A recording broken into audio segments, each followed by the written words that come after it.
আসসালামু আলাইকুম এভরিওয়ান। আজকে আমি কলমি শাক ভাজি করব। এটা আমার ছাদ বাগানের কলমি শাক। বাড়ির কলমি শাক খুবই সুস্বাদু। তা আমি কড়াইয়ে শাকগুলো কেটে ধুয়ে দিয়ে দিয়েছি।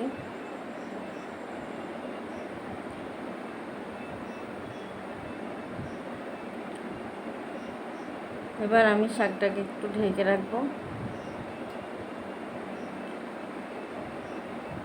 ঢাকনাটা তুলে স্বাদ মতো লবণ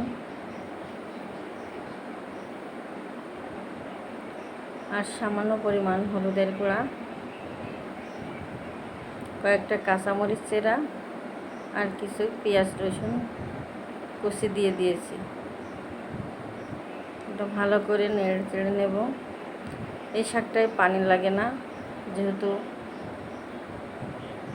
বাসার এই শাকটা খুবই নরম।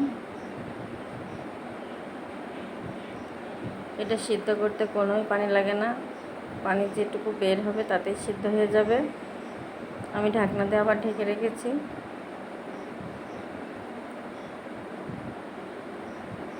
আমার শাকটা অনেকটাই সিদ্ধ হয়ে গেছে, পানিও অনেকটা শুকিয়ে গেছে।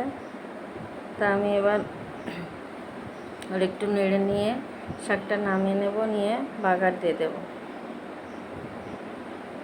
আমার হয়ে গেছে সিদ্ধ। আমি প্যানে কিছুটা তেল দিয়ে নেব।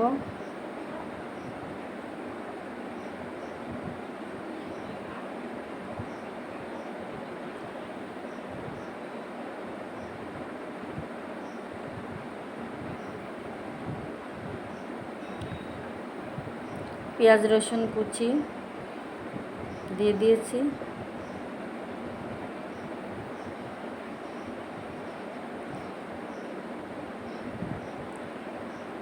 এটা বাদামি কালার করে ভেজে নিতে হবে।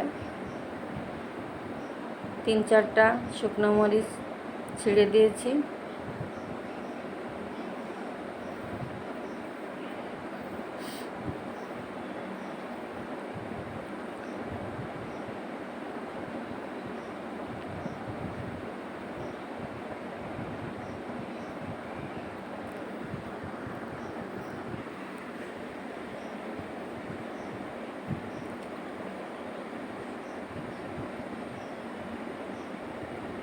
আর কয়েকটা গোটা জিরা।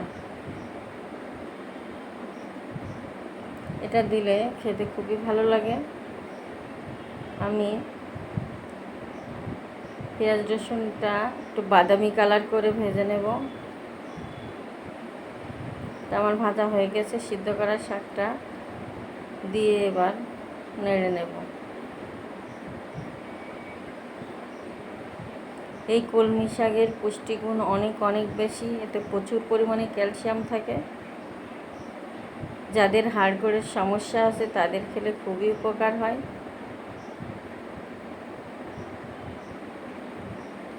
তা আমার এই ছাদ বাগানের কলমি শাক এত সুস্বাদু। তা আপনারা আমার ভিডিওটাকে কোথা থেকে দেখছেন? আমার ভিডিওটা যদি আপনাদের ভালো লাগে অবশ্যই লাইক কমেন্ট শেয়ার করে পাশেই থাকবেন।